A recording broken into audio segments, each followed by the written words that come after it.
कुनै क्षणमा कसै अन्य व्यक्तिले हो अन्य व्यक्तिले यदि हात समाएर अपहरण गर्ने कोसिस अथवा कुनै ठाउँमा चाहिँ लिएर जाने कोसिस गर्यो भने त्यहाँबाट फुर्किनलाई कसरी फुर्किन सकिन्छ भनेर देखाउनु पर्यो हजुरहरूले। म रेडी 1 2 3 भन्छु, त्यो पर्फर्म गर्नु होला। Okay, ready 1 2 3।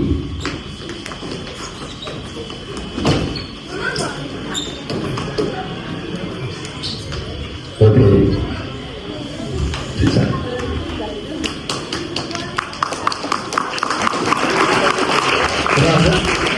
कहिलेकाहीँ हिँडिराख्दाखेरि पछाडिबाट आएर कसैले कपाल समात्यो अथवा कपाल समाएर पछाडि तान्ने लडाउने कोसिस गर्यो भने त्यो समयमा कसरी फुर्किन सकिन्छ भनेर पनि देखाउनु पर्ने भयो। Okay, ready 1 2 3।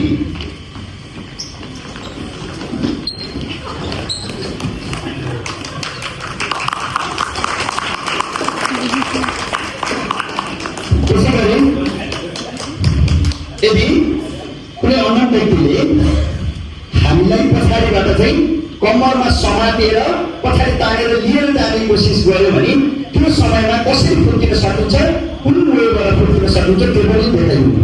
रेडी 1 2 3।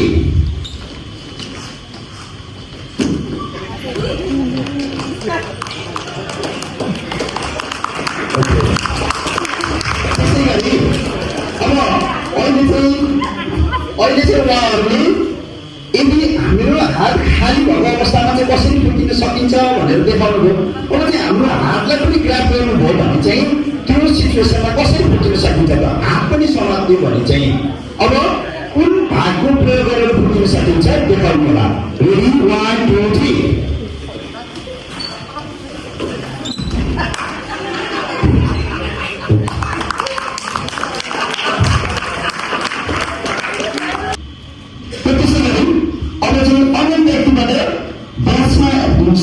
हामी चाहिँ कहिलेकाहीँ सार्वजनिक बसमा यात्रा गरिराखेका हुन्छौँ हो, टिनेजका नानी बाबुहरू चाहिँ कतिपय ड्रग्सको शिकार भइराखेका हुन्छ।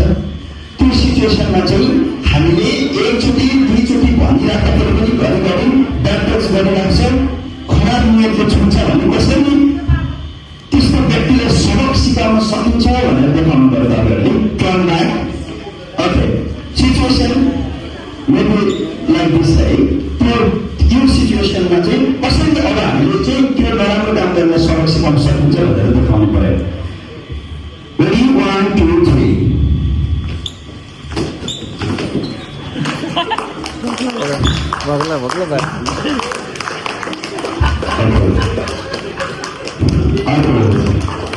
सिचुएसन यसमा चाहिँ सबैभन्दा अहिले म्याक्सिमम हाम्रो उसमा चाहिँ टिनेजरहरूलाई चाहिँ प्रब्लम भनेको ब्याटर्स अनलाइनले त्यो थाहा नभएको जस्तो गरेर अथवा थाहा नपाइएको जस्तो गरेर ब्याटर्स गर्ने हुन्छ।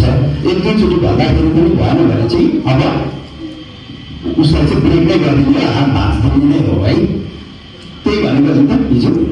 ओके, अब चाहिँ कसैले घाँटीमा समात्यो भने हो, घाँटीमा चाहिँ एक हातले समातेर पछाडि तान्ने क्रममा चाहिँ हामीले कसरी डिफेन्स गर्न सक्छौँ भन्ने कुरो।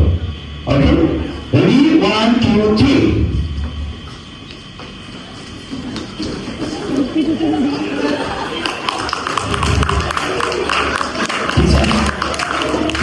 हाम्रो पछि साथीहरूले चाहिँ हाम्रो कुरा अध्यक्षज्यू, कुरा सचिवज्यू अनि अन्य हाम्रो विशिष्ट महानुभावहरूले हेरिराख्नु भएको छ।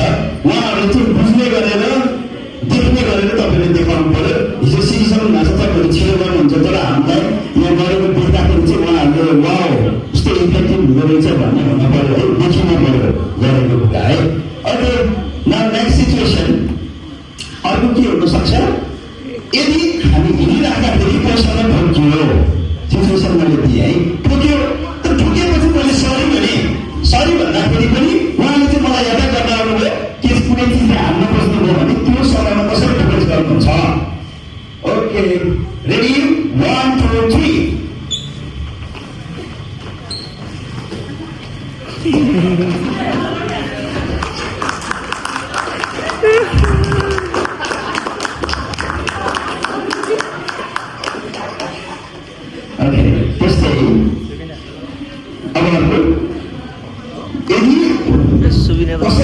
साथै पक्राउँदै लगेर अथवा तान्दै लगेर भित्तामा चाहिँ अब हामीलाई यो चाहिँ रेप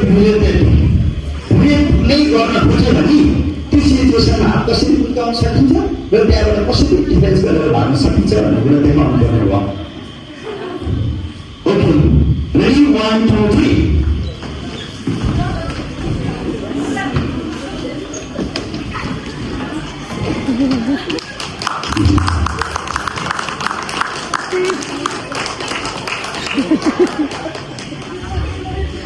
अरू त्यस्तो कुनै सिक्नु भएको बाँकी छ भन्ने जस्तो लाग्छ?